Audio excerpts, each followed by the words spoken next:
Et si les prochaines semaines réveillaient une partie de toi que même la lune attendait depuis longtemps?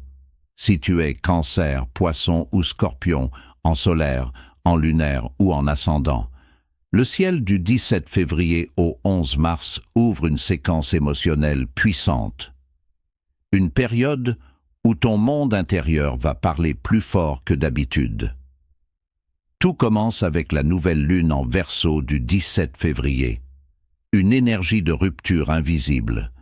Pour les signes d'eau, cela peut créer un sentiment étrange, comme si tu n'étais plus totalement aligné avec ce qui t'entoure. Ce décalage n'est pas une faiblesse, c'est un appel à revoir tes relations, à arrêter de porter ce qui ne t'appartient pas, à comprendre que ton énergie est précieuse. Puis vient le premier quartier en Gémeaux du 24 février. Les émotions cherchent une sortie. Les mots deviennent guérison. Écrire, parler, exprimer ce que tu retenais. Ce moment peut devenir une libération si tu acceptes d'ouvrir ton cœur au mouvement. La pleine lune en Vierge du 3 mars apporte ensuite un réalignement. Concret, profond. Tes émotions deviennent des guides. Elles te montrent ce qui fonctionne et ce qui ne fonctionne plus. C'est une invitation à te respecter davantage, à poser des limites, à choisir ce qui nourrit ton âme. Enfin, le dernier quartier en Sagittaire du 11 mars t'offre la compréhension, la prise de hauteur, la vision globale.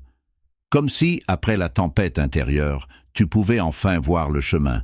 Dans les cycles lunaires, les signes d'eau vivent souvent les transformations les plus profondes, parce qu'ils ressentent avant même de comprendre. Mais souviens-toi de ceci. Ta sensibilité n'est pas un poids, c'est ton pouvoir. Et lorsque tu apprends à l'honorer, l'univers s'aligne naturellement autour de toi. Parce que la lune ne change pas seulement le ciel. Elle révèle qui tu es en train de devenir. Et peut-être que cette période marque simplement le début d'une version plus vraie de toi-même. Ici parle l'érudit du zodiaque, le sage, qui te révèle les secrets les cachés,